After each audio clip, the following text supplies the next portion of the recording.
estamos en el programa Guitarra 605B y hoy día tenemos un invitado espectacular, Javier Farías, compositor chileno. Oye Javier, muchas Mm. gracias por darnos un poco de tu tiempo y conversar con nosotros. Felices, ¿cierto? Sí, muchas gracias, Javier. Muchas gracias, Javier. Encantado. Muchas gracias. Encantado y gracias por el espacio. Yo feliz de poder compartir un poco de experiencia y conversar sobre la guitarra, Sí, supongo. sobre la guitarra y cualquier cosa que tú nos puedas entregar, nosotros lo recibimos como un regalo en realidad. Y primero que todo, queríamos comenzar un poco preguntándote sobre tus comienzos formativos. Eh, Tú estudiaste en la escuela moderna, ¿cierto? Pero te gusta dejar en claro que vienes un poco de la música popular, ¿no? Entonces, cuéntanos un poco cuáles son tus referencias como estudiante y por qué haces esta distinción, digamos. Ya, ok. Sí, para mí es importante eso porque no puedo desconocer cuáles son como mis orígenes, cómo primeramente yo me conecté con la música. Y esto fue a través del rock, fue a través de la guitarra eléctrica en particular. Eh, Cuando yo tenía 12 años, y esto ya estamos hablando a mediados de la década de los 80, eh, la escena musical era muy potente. O sea, como que para un joven o un chico de mi edad teníamos referentes que eran figuras como, no sé, Angus Young, el guitarrista de AC/DC. Claro. Teníamos a Jimmy Page. Led Zeppelin, por supuesto, ya no seguía como banda, pero seguían siendo como el gran nombre dentro de la música del rock. Eddie Van Halen. Eh, Teníamos, o sea, por lo menos estos grupos así estaban como en el pic de su carrera. Estaban, Rush, por ejemplo, yo me acuerdo alucinar con Rush. Entonces era muy motivante para cualquier joven como tener este contacto con la música, pero además poder tocarlo. Eh, y bien interesante que a pesar de que en esa época estábamos en plena dictadura todavía, igual uno podía acceder como a todo esto. O sea, existían dos programas de televisión cada fin de semana. Existían algunos programas de radio que te presentaban las últimas, qué sé yo, las últimas novedades. Y entonces uno estaba como bien atento, había como mucha pasión ahí y eso como que siempre lo mantuve. Por lo tanto, como que de alguna manera, claro, mis orígenes están fuertes, o sea, vinculados a lo que es la música del rock. Pero después como tú sabes, o sea, tocar así con amigos, ¿no? Pasarlo bien. Tuve la suerte de tener un compañero de curso que a él no solamente le gustaba la música del rock, sino que también él venía tocando guitarra clásica. Ya. Era un tipo que tocaba al revés, es zurdo. Ah, Entonces nos hicimos, o sea, hasta el día de hoy es mi gran amigo y él tenía esta cosa que yo la encontré re fascinante. O sea, por un lado, él como teníamos los mismos gustos musicales, pero además traía esto la guitarra clásica, él podía leer música, lo cual era claro. muy, o sea, inaudito para un curso de 40 chicos. O sea, era como casi como la estatura de así como de un genio, así como un tipo que podía hacer esto, Somos y genios, era pues. muy impresionante. Así que él me enseñó como las primeras cosas. Todavía recuerdo que él tocaba mucho lauro, tocaba Bach, Sol, qué sé yo, todos los clásicos. Y recuerdo haber yo pedirle que me enseñara solamente viéndolo porque para mí eso de leer música era como una cosa imposible y como que no me llamaba mucho la atención, pero sí la música. Así que eso fue como mi formación tuvo más que nada como una cosa más un poquito más como de convivir con personas, de aprender así mirando, de tocar, no esa cosa de que el guitarrista estudia solo su música. No, lo mío era tocar. Yo tocaba en una banda, tocaba batería también en una banda. Entonces ahí de a poquitito mis gustos fueron cambiando. Este mismo amigo mío que me enseñó la guitarra clásica, lo fundamental, digamos, después me introdujo la música de Mahavishnu Orchestra, John McLaughlin, el mismo Astor Piazzolla me lo introdujo él cuando yo todavía estaba en el colegio. No sé, Jaco Pastorius, toda la música del jazz, y ahí como que se me abrió un mundo y me fui empezando a interesar cada vez más. en la guitarra clásica y en esta otra música. Me empezó a interesar más lo que es el jazz fusión. Y nada, pues, pero básicamente eso. Yo cuando decidí estudiar música, yo estaba entre estudiar guitarra clásica en el conservatorio o composición en la Escuela Moderna de Música, que todavía era una carrera muy nueva. De hecho, cuando yo entré todavía no se titulaba ninguna generación. Lo cual es como un riesgo. O sea, el escenario es súper diferente a lo que existe hoy en día, que hay muchas carreras musicales y uno ya sabe más o menos a qué te puedes dedicar siendo músico, pero cuando yo decidí ser músico junto con este mismo amigo, dijimos esto es lo nuestro, componer, pero no clásico, sino que más bien como orientado un poco más a la música popular. Pero música popular, lo que pasa es que no se entienda necesariamente que tiene que ser una cumbia o un bolero. ¿Entendí? Yo cuando fui a la Escuela Moderna, cuando la Escuela Moderna estaba en una casa en Providencia, yo me acuerdo haber ido a ver de qué se trata todo esto y vi un ensayo de un grupo, estaban armando un tema, un compositor, y me acuerdo bien que estaba escrito como en 7 octavos y cambiaba a 5 octavos y había un montón de cosas pasando ahí. Yo dije, ok, esto es lo mío. Y me acuerdo que había un bajo eléctrico, percusión, había una flauta. Era como una cosa lo que empezó a hacer después en trama o grupos así, ¿no?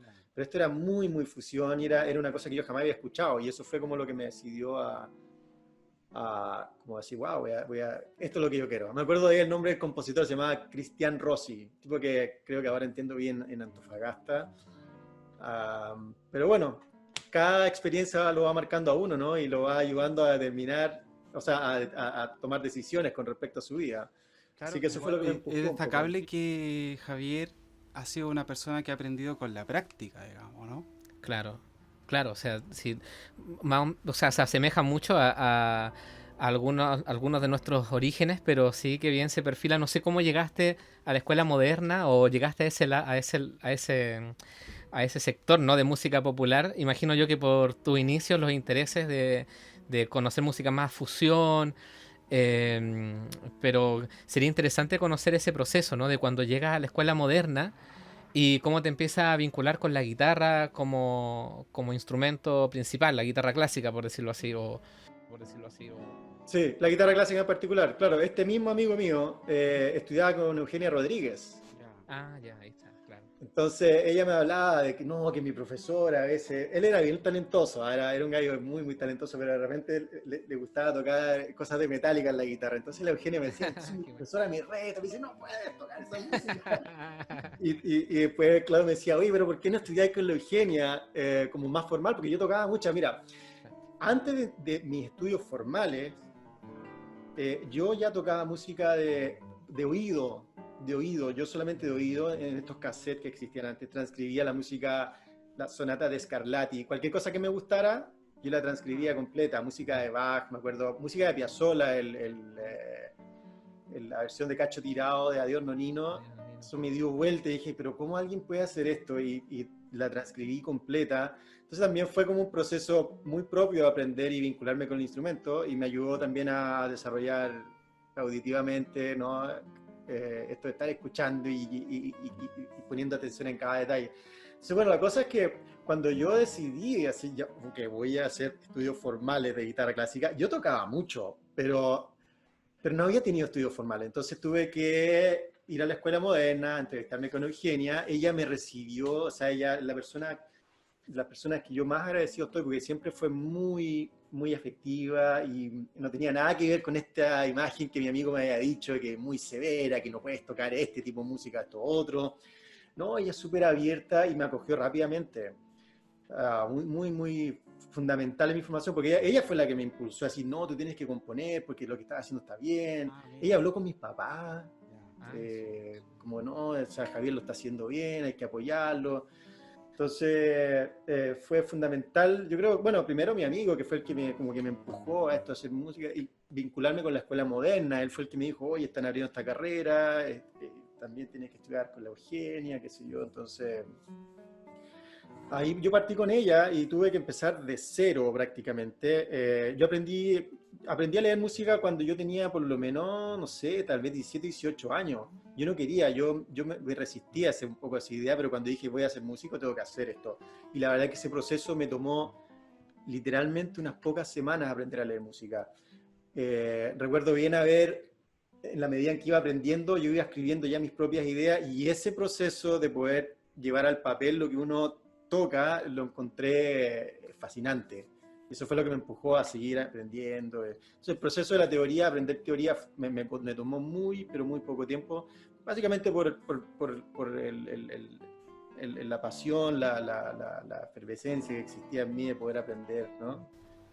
Claro, yo me imagino, es que sabes que es tan difícil para esta época imaginarse cómo eran los de tu generación durante su época como estudiante. Porque hoy día es diferente, porque los estudiantes de hoy en día pueden compartir mucho más sus cosas y uno más o menos que le hace seguimiento desde muy pequeño a los artistas. Y el acceso también, el Claro, acceso a el la acceso. partitura, claro. Entonces yo sí me doy cuenta o me imagino que Javier debe haber sido muy talentoso porque debe haber tenido un oído muy desarrollado Claro. y obviamente Y una motivación. Sí. Y una motivación grande igual. Entonces yo me gustaría saber cómo es que llegas tú y ahora después de saber que estabas con Eugenia ahí en la escuela moderna, ¿cómo llegas hasta el año 2004, que es el año en el que tú tienes más reconocimientos, podríamos decirle así? En cuanto a tu trabajo como compositor, ¿cierto? Porque tienes ahí es ese año en donde obtienes un premio en el concurso Michel Pitaluga y Claro. en Segovia también, Segovia. o ese es otro año. O sea, fue en enero de 2005, pero esas dos obras las compuse básicamente el mismo año, sí. Bueno, mientras yo hice dos carreras paralelas, composición en la música, en la escuela moderna y guitarra clásica. Entonces yo fui, o sea, muy dedicado a esto. Estaba realmente, como me acuerdo, esos años fueron como de dedicación exclusiva a la música. Muy absorbente hacer las dos cosas al mismo tiempo, pero en algún momento sentí que la guitarra clásica no me estaba llenando mucho. Y de hecho me acuerdo bien lo que me pasó, como una especie de crisis cuando yo estaba... me acuerdo en mis clases de composición nosotros teníamos que analizar la música de Bach para componer fugas a cuatro voces. Entonces para mí y para cualquier compositor, Bach es literalmente donde uno más puede aprender a componer, para mí. O sea, analizando y componiendo en el estilo de, etcétera. Entonces yo estaba muy, muy metido en eso, pero al mismo tiempo cuando tenía que tocar la música de Bach, sentía que ahí no me conectaba con su música, era una cosa muy rara. O sea, como compositor yo podía aprender mucho de él, pero no me sentía ni preparado musicalmente, ni técnicamente, ni psicológicamente para tocar su música. Como que sentía que como compositor chileno no le hallaba el sentido, la verdad, tocar su música. Pensaba hay literalmente cientos de intérpretes europeos que culturalmente están mucho más vinculados a su música. Es como yo lo veía, estoy hablando de un joven estudiante, ¿no?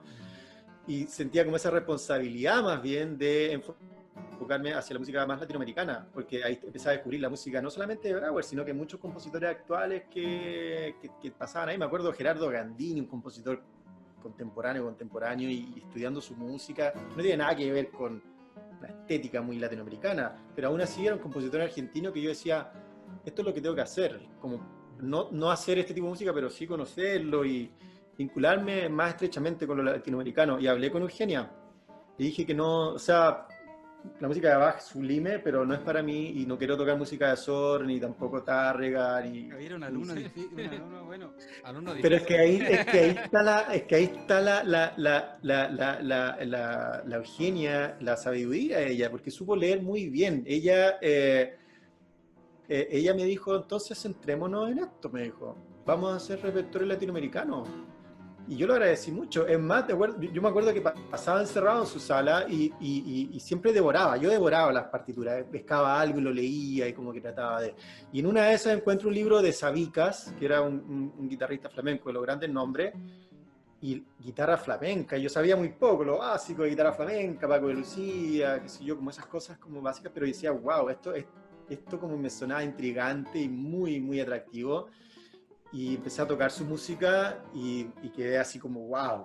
O sea, a leer, eran partituras, y me acuerdo que cada día iba a su sala y me encerraba con llave así y sacaba libros de sabicas para seguir estudiando su música. Me empecé a interesar mucho en el flamenco, pero yo estaba muy asustado que Eugenia me fuera a descubrir, porque yo sabía que son incompatibles esas dos corrientes, la guitarra clásica, ¿no? El cuidado del sonido, etcétera, no se complementa con esto del flamenco. Y bueno, finalmente ya un día me acuerdo que me descubrió con partitura en mano y me dijo, oye, Javier, ¿pero qué es esto? Y su reacción, ¿sabes cuál fue? Me dijo, tú como compositor tienes que estar expuesto a más tipos de música. Anda y habla con Carlos Lederman. Y dije, wow, me abrió la puerta para poder acceder a este mundo. Y ahí, bueno, conocí a Carlos Lederman, que fue mi maestro. Yo estudié 4 años con él hasta sacar ese como título de maestría. Y el flamenco cambió absolutamente toda la perspectiva que yo, de la manera en que yo sentía, entendía y como compondría finalmente mi música. O sea, eso fue determinante en mi formación. Hasta el día de hoy, como que hay muchas cosas, elementos del flamenco que aún preservo, no como musicalmente en el sentido de decir estoy usando una escala para que suene A, sino que más bien es como la actitud de cómo se enfrenta en la música, cómo tú tocas cada nota, cómo tú compones cada nota, dónde tiene que ir y conseguir esa cosa mágica que produce solamente como este estilo de música para mí. O sea, es una vinculación muy, muy fuerte y potente. Entonces, imagínate, la Eugenia fue la que me impulsó, y entonces yo estaba haciendo guitarra flamenca, la guitarra clásica la fui dejando a poco. Ya. Encontrando mi camino, después de flamenco decidí estudiar 2 años de guitarra chilena con Sergio Sobal, y ahí ya como que había un momento, que esto fue como el año 2000, 2001, en que yo estaba dedicado full a la guitarra, y quería ser compositor también, pero las dos cosas eran incompatibles. Yo no quería componer solo obras para guitarra, yo estaba escribiendo música de orquesta, bandas sinfónicas, cuarteto de cuerdas, entonces eran como dos cosas que no podían ser compatibles. Y el 2004 fue un año crucial para mí porque hasta el 2003, de hecho, yo tuve la suerte de componer música de orquesta, como te decía, incluyendo cosas del flamenco, del rock. Hice un estreno por ahí el 99, un concierto, una obra para guitarra eléctrica y orquesta de cuerda. Estaba como muy metido en esa onda, y el año 2003 fue cuando un dedo mío empieza a fallar. Un dedo mío empieza a fallar y no me empieza como a responder como yo decía, pero que parece que falta más técnica, pensaba yo. Bueno, el cuento corto es que después de algunos meses de tener este problema y estar entrevistándome con alguna gente, se me da el diagnóstico que tengo la distonía focal en la mano derecha. Y eso, mira, eso habrá sido en abril, por ejemplo, del 2004. A las pocas semanas recibí la noticia de que había ganado el concurso Miquel Pitaluga en Italia, que es como uno de los grandes concursos para la composición, bueno, y para la interpretación también, obviamente. Y eso para mí fue como un alivio, decir como, bueno, en realidad mi carrera la debo enfocar más en la composición y, bueno, un poco olvidarme de esto, porque yo ya estaba en la disyuntiva, yo sabía que tenía que tomar una decisión de seguir con la guitarra como intérprete o componer. Así que como un poco esto me empujó a decidirme, ok, la composición es lo mío, y no fue un tema extremadamente dramático, fue duro, porque dejar de tocar, de tener esa conexión con el instrumento es muy, muy fuerte. Yo tenía la suerte de que tenía esta otra área que en la cual yo estaba igualmente interesado. Oye, Claro. Javier, que gracias por tocar ese tema. A nosotros nos parece interesante porque hay muchos guitarristas que sufren ese problema, o yo no sé cómo llamarlo, si es un problema o es una condición, pero sí que es llamativo realmente porque, por ejemplo, hace muy poco un guitarrista ruso, Roman Biasovsky, no sé si lo conoces tú, hizo una publicación en Facebook con bastante bulla, por decirlo así, Se grabó el movimiento, o sea, el mal movimiento que estaba haciendo su dedo, ¿no? Claro, perdón, cuando digo bulla me refiero a una publicación muy nutrida, con ejemplos y un testimonio muy potente en el cual él decía que había sufrido distonía hace unos cuantos años y que lo había pillado justo en el momento en el que tenía varios conciertos y tuvo que tocar con ese problema. Y fue una situación traumática para él. Bueno, no podría decir traumática, pero muy compleja. El asunto es que él decía que era muy malo afrontar esto solo, que él piensa que podría haber sido mejor, comunicándose con más gente, compartiendo testimonios. Entonces, claro, para ti afortunadamente no fue una situación tan terrible como podría haber sido si no tuvieras, tú mismo dices, si no hubieses tenido la composición, ¿cierto? Sí. Sí, claro, eran otros tiempos también, o sea, el 2004, obviamente ya estábamos en la era de internet, pero la información que había al respecto era muy, muy, muy limitada.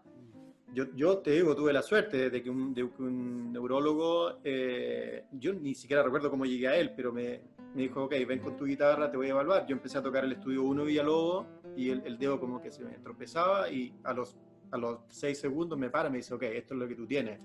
Inmediatamente me dice, mira, las posibilidades, hay un tratamiento que podemos hacer, pero yo te garantizo que no va a poder llegar más allá de recuperar el 75%, creo que me dijo, de lo que era tu técnica.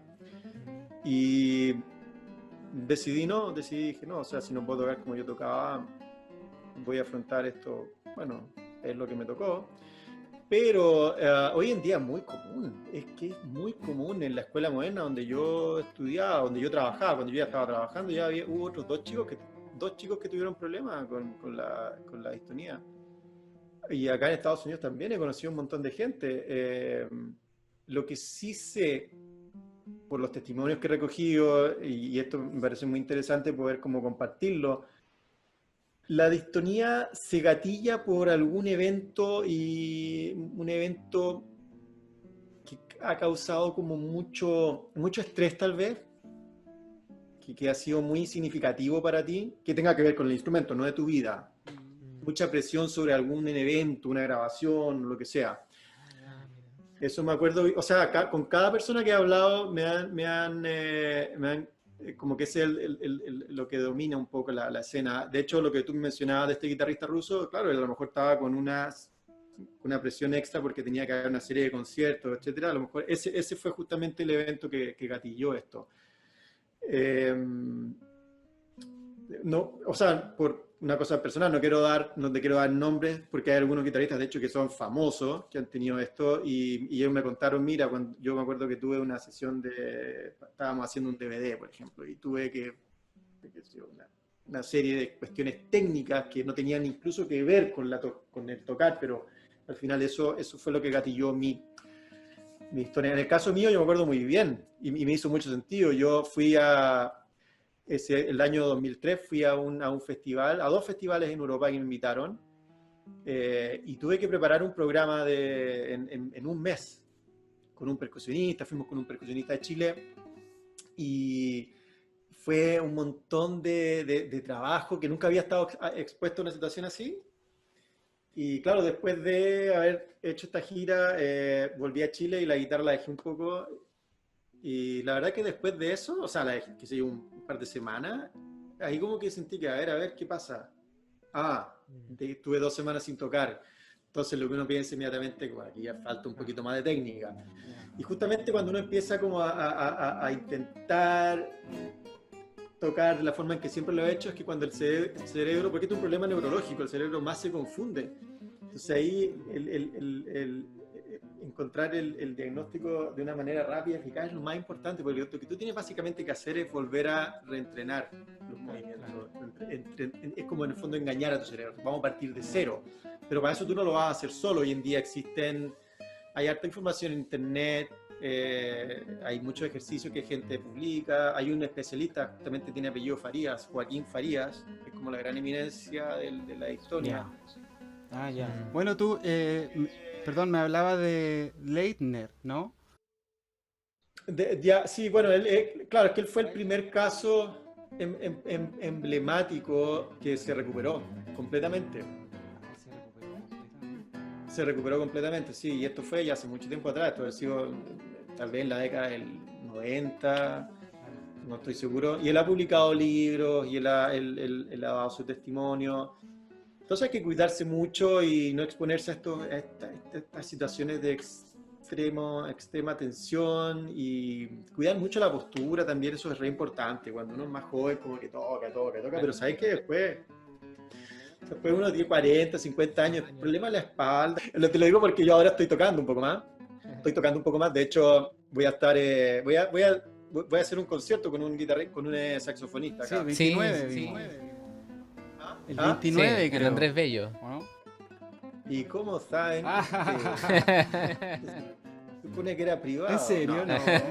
Bueno, he estado armando, porque al final, bueno, yo apenas llegué a Estados Unidos, decidí que igual quiero tocar guitarra, he hecho proyectos maravillosos con grandes músicos, entonces he estado tocando y componiendo para mi medida, y puedo hacer cosas muy interesantes igual con Oye, Javier, este problema. sí, Claro. me gustaría justamente ahora que, como ya hablamos tanto de anécdotas pasadas, hablar un poco del presente. Y yo quería preguntarte, antes de que nos cuentes un poco sobre tu música que estás escribiendo, ¿tú tocas la guitarra en algunas grabaciones o tu labor como intérprete la estás retomando recién ahora? Porque hay algunas grabaciones... No, Sí, dime. sí, yo empecé a grabar cuando yo me vine acá a Estados Unidos el 2012, y ahí empecé a componer música que sentía que tenía que ser tocada por mí, por una cosa del espíritu que quería darle. En guitarrista clásico, o sea, yo he trabajado toda mi vida con guitarristas clásicos, pero hay cierta música que yo siento que la forma de tocarla es como yo aprendí con lo que básicamente me entregó el flamenco. Entonces, el primer proyecto que hice ya como intérprete fue nada menos que con el guitarrista de Police, con Andy Summers. Cuando surgió la posibilidad de colaborar, dije, bueno, esto lo voy a hacer yo porque quiero que mi música suene así. Y así fue como se dio, y fue muy, muy, muy bonito proyecto. Y el otro trabajo que hice, que también, o sea, lo que pasa es que si ustedes tienen la posibilidad de escucharlo, se van a dar cuenta que esto o sea, cuido bien mis palabras, o sea, un guitarrista clásico creo que no lo puede tocar, porque hay mucho de flamenco, hay mucho rajeo, hay sonido que es sucio, hay un sonido que a veces tiene que ser agresivo, hay golpe. Eso, primero, no lo puedes llevar a la partitura, y segundo, como poder traspasar esa intención. Claro, al papel es muy difícil. Para un guitarrista clásico que está acostumbrado a verlo. Exacto. Ahora, yo he trabajado mucho no sé, con Eugenio González, por ejemplo, con Romilo, con mismo Luis Landini, Escobar. Ellos saben bien cómo es mi música, y ellos entienden el espíritu, pero en este otro trabajo en particular que te estoy hablando, que hice con Mike Stern, realmente hay una cosa de improvisación un poco, hay elementos que no se escriben, entonces como que sentí que tenía que hacerlo yo, y esos son como los dos, bueno, grandes proyectos que hice con dos grandes músicos, pero de tocar, por ejemplo, no mucho, la verdad, es más bien grabar, es como decir, quiero que esto quede grabado porque quiero que suene así. No, pero ese proyecto del cual tú hablabas, justo yo lo preguntaba por eso, porque lo escuchamos, ahora está en tu página web, ¿cierto? Claro. Está completo allí. Y me hace tanto sentido cuando ahora que has dicho todo sobre el flamenco, sobre Bach, sobre la guitarra eléctrica. Claro, sobre la guitarra eléctrica me hace mucho sentido todo cuando lo escuché, y ahora que te escucho a ti. Y la guitarra clásica que está allí me parecía súper interesante, tiene bastante de arpegio y de mucha fuerza, como tú decías, ¿cierto? Y claro, nosotros justo tuvimos esa duda, él escribirá todo, decíamos. Claro, y estará no, improvisando la guitarra obvio que eléctrica. están improvisando, Claro. deben haber momentos en que tú pones la improvisación ahí. Y no solo eso, ahora que nos damos cuenta que claro, es muy difícil escribirlo todo. Pero además que por lo que dice Javier, él necesitaría además estar escribiendo hasta los gestos musicales de la partitura, más o menos, ¿no? Pero sabes que este proyecto es bien interesante porque al final yo sí hice la partitura, y muy completa. pero con una finalidad de poder un poco de poder entregar esta información, de que alguien que quiera ver la partitura diga, ok, ¿cómo se escribe? ¿Y qué es lo que está haciendo Mike Stern? ¿Está improvisando o está escrito? Claro. Entonces me di el trabajo de escribir muchísimo, pero en la misma partitura hice una pequeña descripción, dije, esta música no fue compuesta para ser tocada, esta música fue compuesta para ser grabada. Hay un nivel de producción, o no un nivel necesariamente, sino que más bien hay un sentido de producción que no existe en la guitarra clásica. En el mundo de la guitarra clásica, el sentido de la producción, que tiene que ver más con la música popular, el rock o el jazz, no existe en la guitarra clásica. Y esto tiene que ver con que yo acá me di la libertad de incorporar, no sé, samplers, baterías, percusiones, doblar guitarra, agregar efectos. Muchas cosas que al final hacen imposible que esta música pueda ser reproducida en vivo. Sí. Bueno, igual la tecnología da para todo dependiendo de las condiciones, pero te entendemos. Sí, absolutamente, pero por lo menos el espíritu fue como decir, quiero dejar que esto suene así, porque así es como quiero que suene. Claro. En proceso, mucha gente me ha preguntado, pero no entiendo esta lógica de que la música no se toque. Dije, bueno, mira, tuve la posibilidad de grabar con Mike Stern, conocerlo, compartir con él, y eso es, o sea, aquí está mi música, se puede escuchar. Si alguien la quiere tocar el día de mañana, yo encantado digamos, en compartir la partitura, pero es curioso, una música que se compone para que sea grabada y tocada y quede ahí, cuando yo vengo de la lógica de que la tradición de escribir música es para que los demás, alguien interesado pueda tocarlo, pero en este caso fue algo especial. Qué interesante. ¿Y cómo, Javier, en este punto me surge inmediatamente una pregunta, digamos, que es cuál es el proceso de composición de esto? O sea, cómo lo vas trabajando, cómo lo vas estructurando esta maqueta, ¿cierto? Esta obra hasta que llega al punto de la grabación. O sea, conocer un poco ese proceso sería interesante. Claro, porque finalmente pareciera que tiene una lista de recursos y materiales súper grande. Claro. Sí, lo que pasa es que este trabajo en particular, bueno, a propósito se llama Fast Paced Guitars. O sea, este trabajo en realidad, un productor, un amigo chileno, Sebastián Rabain, fue el que hizo el gran trabajo de poner todo junto. El proceso compositivo fue rarísimo. O sea, yo estuve en Chile el 2016, creo que fue, que grabé las guitarras mías en Chile. Después me junté con Mike, le dije, ok, acá tienes que hacer esto, esto. Pero él, había muchos pasajes que decía, y tengo que hacer estos power chords, pero él no entendía como dentro de qué contexto, porque yo tenía en mente a qué podíamos llegar, pero fue un proceso súper largo de años. Grabar mi guitarra, componer las partes para Mike, grabar, después empezar a trabajar con este productor en Chile, grabar la batería, después agregar estos samples por acá, tuvimos otra sesión de grabación con Mike Stern, y es como que un trabajo a largo plazo en que nos permitimos cuidar todos los detalles sonoros y compositivos de una manera que nunca tampoco lo había hecho. Este trabajo literalmente fueron 2 años de estar ahí, ¿no? Maqueteando, probando. Por lo tanto, es un proceso rarísimo, nunca lo había hecho así, jamás. Oye, no me quiero cambiar de tema. Yo tampoco, yo tengo otra pregunta, pero no me quiero cambiar. Pero ¿tienes de otro tema? De otro tema, sí. No, pero muy parecido, pero cámbiate nomás, después quizás me puedo cambiar yo. Editamos. Es que, claro, pareciera que Javier habla de una manera de hacer música tan diferente a la de la academia que uno conoce como intérprete, pensaba yo. Claro, es que su forma es muy desapegado, es como libre, ¿no? De hacer, es como lleva su... Nosotros normalmente estamos redondeados por una... Estamos moldeados. ¿No? De hecho, Luis, ahora tú estás haciendo arreglos, ¿no? Este último tiempo. Humildemente. Bueno, a mí también me gusta la composición, humildemente también. Pero son betas que hemos descubierto, o de alguna forma nos hemos dedicado este último tiempo. Y que no deja de ser menor que el último tiempo donde no estamos insertos en la academia. No sé, y quizá hay muchos jóvenes que también tienen esta inquietud de tocar algo flamenco o otra cosa, o salirse un poco de esta homogeneidad que busca la academia.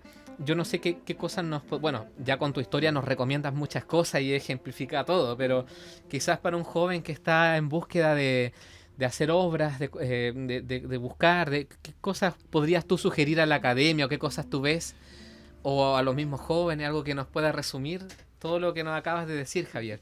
Sí, o sea, es que eso depende un poco del espíritu de cada uno. Hay jóvenes que quieren, digamos, tener muy establecido cuáles son los pasos, los patrones a seguir para convertirse en el gran guitarrista que viene. Está bien, está bien.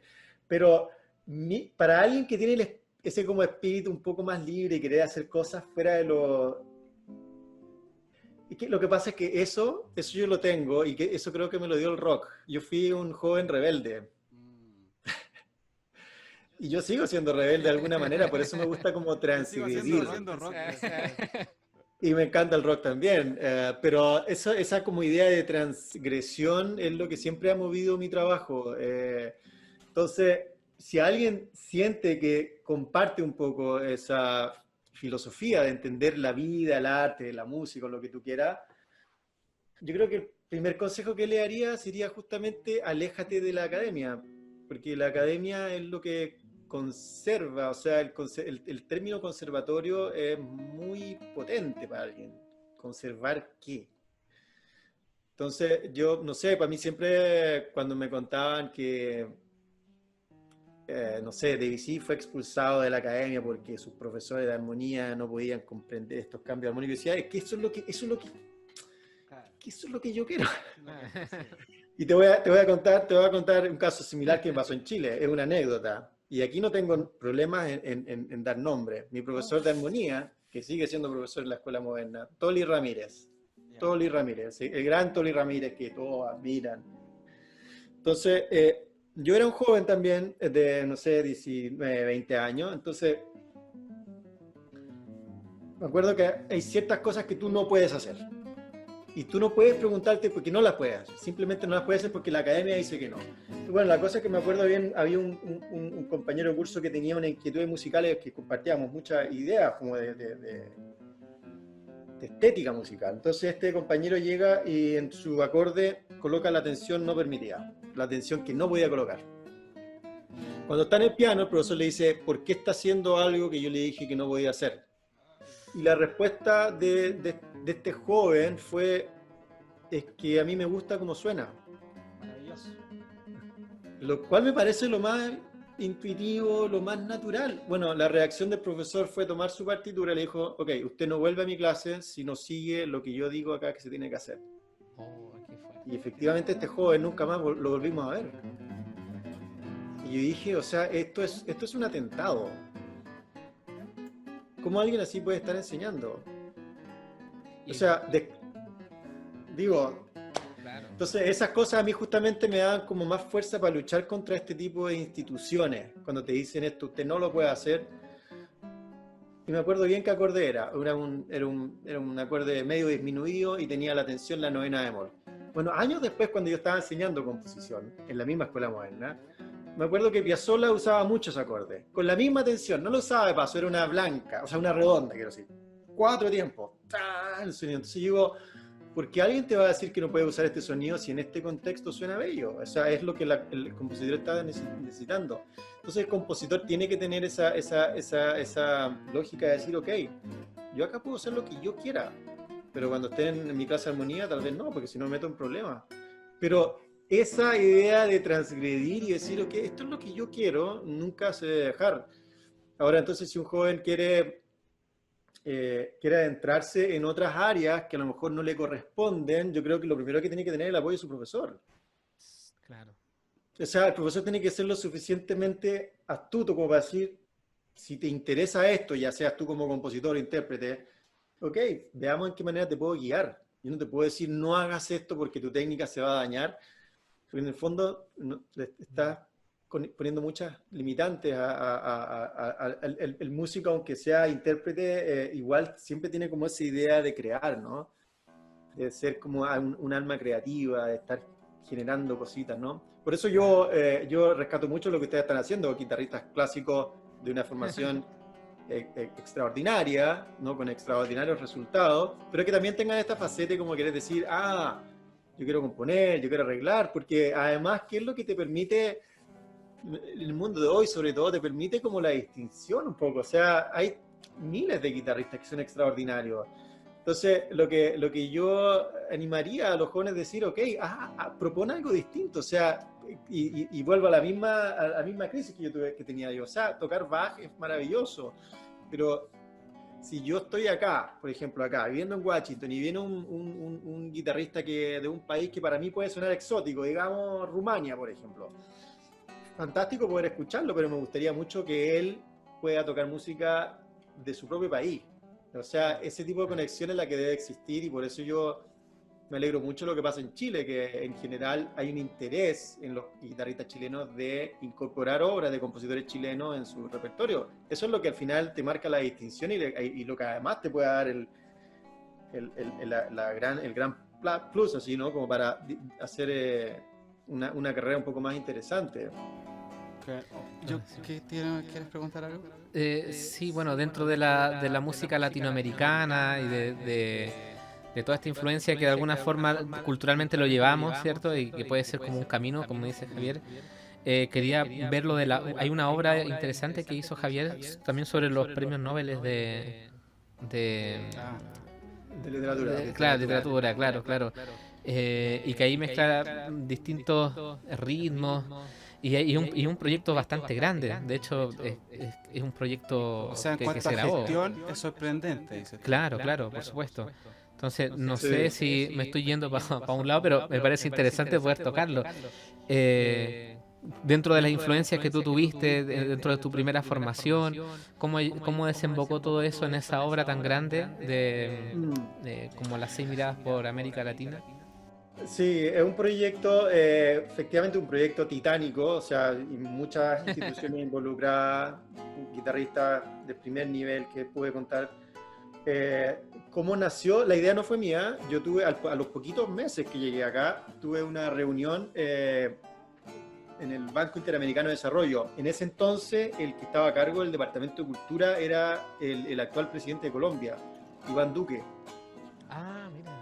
Sí, entonces Iván, yo me acuerdo que yo me junté con él porque tenía un proyecto con la Universidad de Georgetown. Había una orquesta ahí, había un director español que quería traer a Leo Brauer a Washington.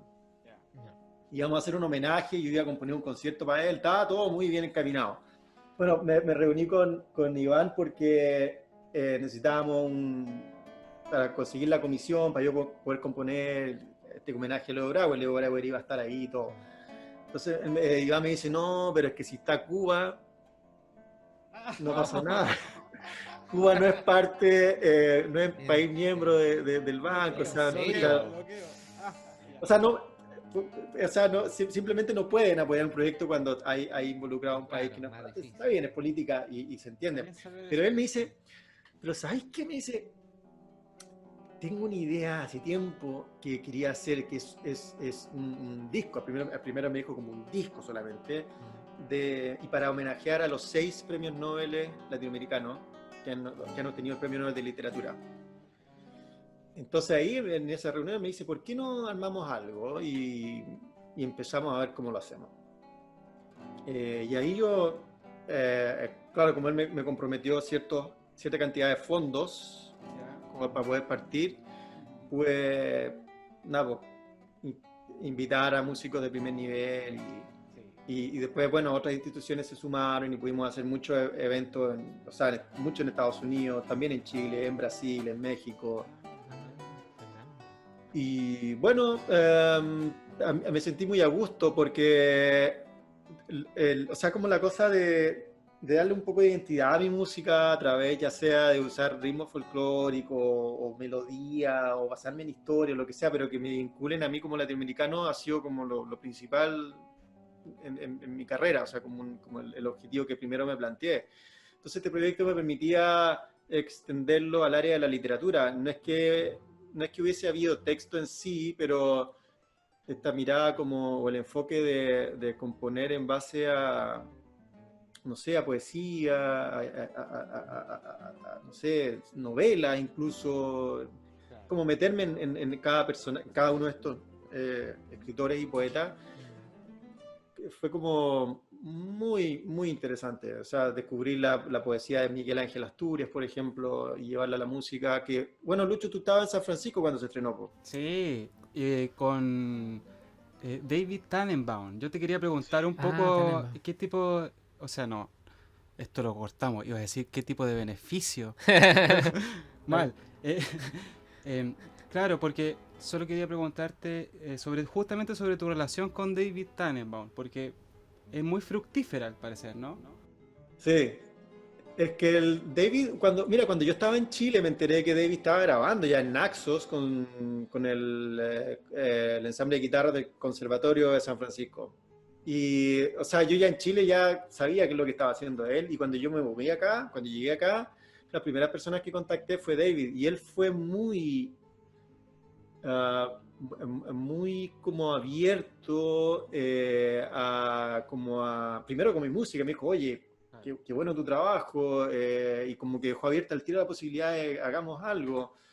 Entonces, él me ha apoyado mucho, mucho, mucho, y grabamos esta obra que se llama Nazcan, son poco más de 20 minutos de música, y después, hace poco, el año pasado, de hecho, grabamos otra obra. Nosotros estamos ahora produciendo un disco con el Conservatorio de San Francisco, con música compuesta por mí. Y claro, eso yo creo que una de las cosas más lindas que me dio este proyecto es haber conocido a gente como David, que ha sido un soporte enorme, y además que una figura muy, pero muy importante en este país, no solamente la guitarra, sino que la música. Así que estoy muy, muy, muy feliz con haberlo conocido. Nos hemos hecho incluso grandes amigos. Entonces, estamos trabajando en este tremendo proyecto que es otra obra para ensamble de guitarra, pero que lleva guitarra eléctrica. Genial. Y Sobre súper, eso, súper feliz con esto. sobre eso cuando tú eliges instrumentos, por ejemplo, ¿cómo vienen, en qué prioridad vienen las ideas? Porque Mm. supongamos tienes varias misiones o diferentes misiones. Por ejemplo, lo mismo aquí que dices sobre las piezas latinoamericanas. Obviamente ahí tenías que preocuparte sobre una narratividad, ¿no? Mm. Pero en otras obras como las obras con guitarra eléctrica, me imagino que es la que usa samples, ¿cierto? Tiene otras prioridades, como Mm. lo intenté decir, no sé. Sí, sí, sí. Lo mismo, o sea, cómo tú generas tus obras en el sentido también, por ejemplo, con la guitarra, volviendo a lo del profesor de armonía que decía que hay cosas que no se pueden hacer. Es divertido porque el mismo Arnold Chamber decía que a él lo autorizaba su oído a hacer cosas que no se podían Claro. hacer. Entonces me imagino que tú también dices, te gusta un acorde, vas probando las voces con la guitarra. Sí, bueno, es que cada formato, cada medio tiene sus propias limitaciones también. Por eso hace tiempo que no compongo para guitarra, por ejemplo. Ya. Para guitarra sola, para mí ya siento como que ya se me acabaron un poco las opciones, no me gusta ser autorreferente, pero yo creo que en lo personal, como lo que más me hace sentir satisfecho con mi carrera como músico es haber podido crear este laboratorio que fue el ensamble de guitarras en Chile, Ya. haber podido descansando en la genialidad de Eugenio González y después también de Patricio Araya, decir, ok, yo compongo y ustedes tocan. Y además haber contado con guitarristas extraordinarios que siempre estuvieron como con la mejor disposición de ya, hagamos algo diferente. Entonces, eso me estimuló a crear y crear y crear. Y ahí yo encontré un medio que es único, irrepetible, y que creo que alcancé a llegar a dominarlo de una manera muy, muy notable. O sea, he compuesto mucha música para ensamble, ya sé perfectamente qué es lo que se puede hacer y lo que no se puede hacer. Y este último trabajo que hice con David Tannenbaum, también tuve la suerte que, no sé, la primera guitarra es Javier Jara, no sé si lo conocen, pero es como el gran nombre de la guitarra acá, y otros tipos así, pero fantásticos. Entonces el nivel muy alto. Pero acá yo pude componer con mucha libertad en cuanto a cosas técnicas, sonoras, de mezcla, porque esto de traer la guitarra eléctrica tal vez algo que podría despertar como, no sé, ciertos resquemores por parte de la academia, pero David me dijo, no, o sea, hagámoslo y lo que tú quieras. Entonces, mucha libertad para eso. Y la manera en que yo concibo el ensamble de guitarra es literalmente como una orquesta, en el sentido de escribir como orquesta. O sea, en general los compositores que escriben para ensamble de guitarra lo hacen pensando 4 voces triplicadas o duplicadas, lo que sea. Claro. Yo más bien, o sea, yo he escrito mucha música orquestal y esas texturas son las que llevo al ensamble de guitarra, y por eso es que con esta obra en particular, que se llama La Otra Voz, es donde he dado con lo que es para mí como mi obra maestra. Estamos hablando de más de 30 minutos de música, la guitarra eléctrica tiene un rol preponderante y conté con un guitarrista chileno extraordinario para mí, que se llama Rodrigo de la Prida, que hizo un trabajo maravilloso. Y nada, pues ahí ese formato es el que me permite ser más compositor. La guitarra, y por eso te digo, la guitarra me limita mucho, la guitarra sola. Claro. Sí, es cierto. Bueno, es que Qué triste eso que estás diciendo. Es como, nos rompe el corazón. Oye, pero ¿cómo te escucha, no sabes cuántas horas tengo para guitarra. Sí, Sí, claro, Tengo muchísimo. mucho, o sea, lo que yo quisiera es, oye, poner como, o sea, estaba pensando hacerlo. Yo ya no quiero seguir publicando mi música. Últimamente la estaba publicando con Doberman y Pan. Pero yo ya quiero tener el control de mi música y poder, cada vez que un estudiante me escribe de Chile, acá Estados Unidos, Latinoamérica, cuando me dice soy estudiante, ok, le digo toma, aquí va gratis. Tengo como esa política de compartir mi material con los estudiantes, porque sé que a veces es difícil poder acceder pero la sonata, por ejemplo, para guitarra que compuse me la han pedido últimamente bastante, guitarristas acá. Ojalá la puedas tocar algún día. No es una obra fácil, encantado. La escuchamos. Pero que con la guitarra, y además que me pasó algo muy curioso. Para mí, la obra más extraordinaria, desde mi punto de vista, lo digo humildemente, como compositor dentro de mi catálogo, lo más notable que hice fue la sonata para guitarra. Y esa fue mi primera obra en serio. O sea, después de eso, ¿qué más podía hacer?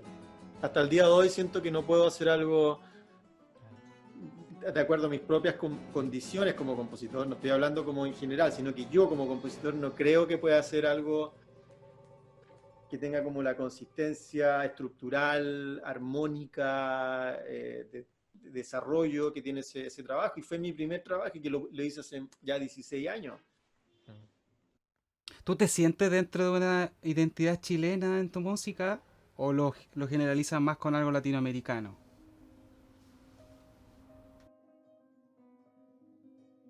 Bueno, chileno un poco porque sentí la responsabilidad por ser chileno.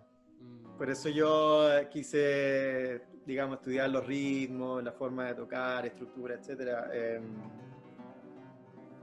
Pero latinoamericano porque soy un ferviente defensor de nuestra cultura, una cosa como más ideológica. Siento como esa responsabilidad. Pero también puedo ser europeo, puedo ser africano. Lo que pasa es que yo soy, por mi formación, no sé, por el profesor que tuve, Guillermo Rifo, probablemente también marcó mucho. Yo soy anti-escuela, digo escuela compositiva o lo que sea. Entonces, latinoamericano primero que nada, pero también tengo muchas cosas, o sea, el jazz, el rock, no sé. Ecléctico. Sí, es una palabra un poco tal vez sobreusada, pero creo que define bien estos como intereses que yo tengo y nada, no podría concebir la vida, la creación como desde otra perspectiva. Me acuerdo bien cuando mi lenguaje era un poco más como moderno y de repente empezó a cambiar un poquito. Y cuando me acuerdo de haber estado componiendo una obra, decía, pero me gusta cómo suena el acorde de fa acá. Pero yo decía, pero ¿cómo voy a colocar un acorde tonal? Y me creó un conflicto. Qué buena, claro. Me creó un conflicto porque uno tiene que ser como más audaz. Claro. séptima, un tetacordio nomás. Claro. No, era una tríada. Claro. Era mayor. Claro. Pero venía bien a la música. Y entonces dije, ¿y por qué tendría que estar cuestionándome esto si esto es lo que yo, o sea, es lo que siento que le hace falta a este momento? Y dije, como que dije, alguien me va a juzgar porque toco un fa. No. Y ahí como que a partir de ese momento dije, no, o sea, si yo quiero hacer algo, o sea, a mí no me interesa que alguien de la Chile diga, oye, este compositor de la escuela moderna, donde, claro, ahí le enseñan a componer bolero. ¿Qué está haciendo con...? Es que nunca me interesó la opinión de ningún compositor docto, y la única vez que se tocó, creo, una música mía en Festival de Música Contemporánea, lo hizo nada menos que Luis Orlandini. La primera vez que tocó una música mía yo me sentía en el cielo. Pero en ese entonces, aún así, yo dije, aquí yo no calzo. No, esto no es lo que yo quiero. Entonces, pero después me di cuenta que tampoco calzo en la música popular, porque yo no soy músico popular, ni tampoco jazz. Tal vez flamenco lo fui, pero ya no soy. Entonces, como esa falta de anexión a como una corriente, una escuela, al final me permitió hacer lo que yo quiera. Claro, y interesantísimo. Y hasta el día de hoy, porque es verdad que, por ejemplo, la época de tu sonata era mucho más moderno, quizás por decirlo así, ¿o no? Sí, Para sí, componer. estaba en una búsqueda armónica más auténtica, muy influenciado por algunos compositores europeos, eh, pero siempre la melodía, y eso es lo que siempre he mantenido, la melodía siempre ahí está la melodía la melodía es tonal, pero lo que hay detrás puede ser un mundo sonoro muy, muy, muy diferente, muy audaz o qué sé yo, pero ciertas cosas que mantengo. Y espero mantener, quién sabe si el día de mañana escribo mi segunda sonata para guitarra. Cuando, No bueno, sabía. No sé, cuando tenga 64. nos dices, claro. Cuando la guitarra esté de moda, te apuesto. No, perdón. Bueno, se van a hacer. Oye, Javier, te quería preguntar qué cosas vienen ahora para adelante, tus proyectos que tienes ya que se vienen. Cuéntanos un poquito para... Sí, brevemente estoy trabajando en estos dos discos. Uno es el que les comentaba con el Conservatorio de San Francisco, y el otro es, estamos haciendo un disco con el cuarteto latinoamericano, el cuarteto de cuerdas, mexicano-chileno, pero son como los grandes líderes de la música latinoamericana. Y con el dúo Alturas. Ah, Alturas Dúo. Qué bien. Sí, vamos a grabar también un disco con música mía. Y de ahí, digamos, la verdad que eso es lo único que estoy haciendo con música, un poco más que tiene que ver con lo que siempre he hecho. Como les decía antes, ya el tema de componer, estoy haciendo como otras cosas, que me he ido cambiando un poquito el área en que siempre me he desenvuelto. Oye, Javier, déjame agradecerte con mucho entusiasmo que hayas conversado con nosotros, porque de verdad que fue un lujo este capítulo. Sí, maravilloso. O sea, No, yo un encantado. lujo. Yo encantado, Luis, Nico, de haber compartido. Me encanta esto. Te pasaste. Gracias, no, gracias a ustedes, Luis, Nico, y los felicito por esta iniciativa. Todo el éxito. Me avisan cuándo para estar ahí atento, verlo, compartir. Gracias. Y un abrazo a la distancia. Ya, ojalá que esté todo bien en Chile con esto del COVID. Y la próxima vez, cuando esté en Chile, a ver si nos juntamos, pum, ¿ah? Sería bueno. Estaría bueno juntarnos, hacer una pequeña junta. Un asado de verduras. Un asado de verdura o un tecito. Antecito, claro. No lo voy a pervertir con una cerveza, ¿no? No, por supuesto que No, no. los guitarristas clásicos no toman cerveza. Solo cannabis, nosotros. Bueno, Javier, que estés genial. Bueno, un abrazo. Un abrazo, Javier. Nos vemos. Dale, Muchas dale, gracias. Gracias.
creador de mundos que Él creó con sus ojos y tatuó con su mirada de girasol, creó con sus manos la real y la del sueño.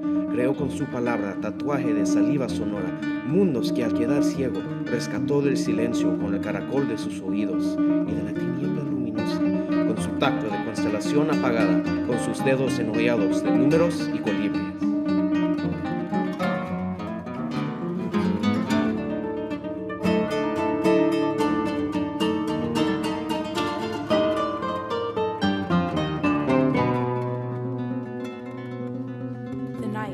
Nothingness and life, the immense widows and the two-handed tattoo of worlds that he created with his eyes, and tattooed with his sunflower stare, created with his hands, one real and one a dream, created with his word, a tattoo of resounding saliva, worlds that he, though blinded, redeemed from the silence with the snail curl of his ears, and from the luminous murk, with his extinguished constellation touch, with his fingers bejeweled with numbers and hummingbirds.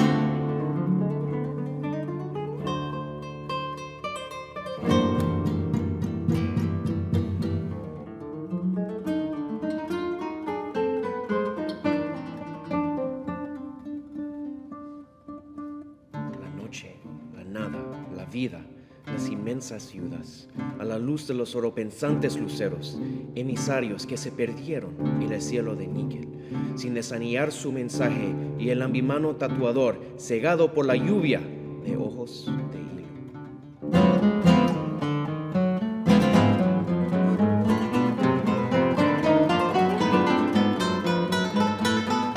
The night, nothingness and life. The immense widows in the light of gold-thinking stars, emissaries who lost their way in the nickel sky without revealing their message, and the two-handed tattooer blinded by the thread-like rain of eyes.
Castigo de profundidades, después del incendio, las invisibles lluvias, el suelo trastornado, el huracán de lodo, las navajas del sol, el chichicaste en la carne viva.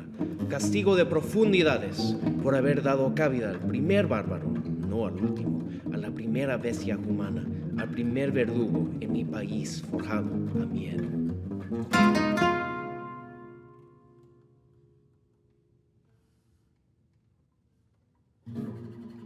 The earth was subjected to a punishment of profundities. After the conflagration, the invisible rains, the soil overturned, the hurricane of mud, the razors of the sun, the chichicaste nettle in the living flesh. A punishment of profundities for having made room for the first barbarian, not the last, for the first human beast, for the first executioner in my country forged of honey.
Las aves vuelan enloquecidas sin saber a dónde dirigirse. The birds fly, driven mad, not knowing where to take themselves. Los vientos desatinados tropiezan con el mar y lo desatan. The bewildered winds stumble upon the sea and unravel it. Hay árboles andando, árboles nuevos llevados por las aguas. There are trees moving, new trees carried by waters. Piedras andando, reflejos de futuras ciudades llevadas por las aguas. Stones moving, reflections of future cities carried by waters.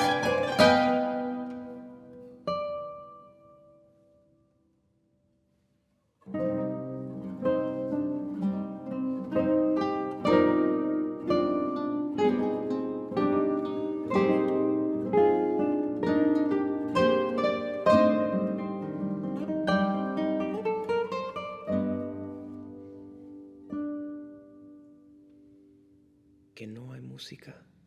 ¿De eso te quejas, cazador del aire?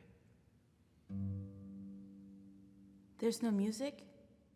Is that your complaint, hunter of the air? Música sí, pero no magia. Music, yes, but no magic. Poesía sí, pero no magia. Poetry, yes, but no magic. Pintura sí, pero no magia. Painting, yes, but no magic. Escultura sí, pero no magia. Sculpture, yes, but no magic.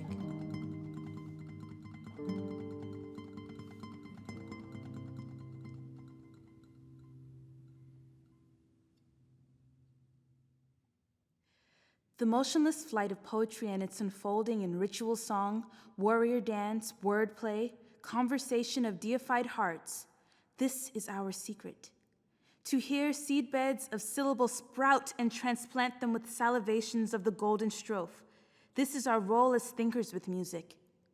We know the pulse of the lashing rains and the calendrical drawing and the colored polychrome calligraphy of symbols and astrological prophecies. But passed over by the magician of song, we can't be more than word cadavers, our tongues perforated with metaphor arrows. Onto what vines of silence do they fasten bells, drops of water, fish scales, fragments of glass, pieces of wood, fingernails of metal, in tests of new resounding rains? Those who are the invisible back of the visible magician.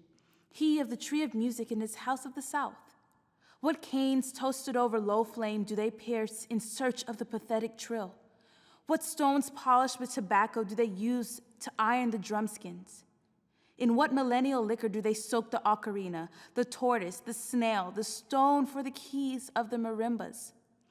Silent is the lament of anonymous musicians and the questions that fly to the ear of the celestial hunters.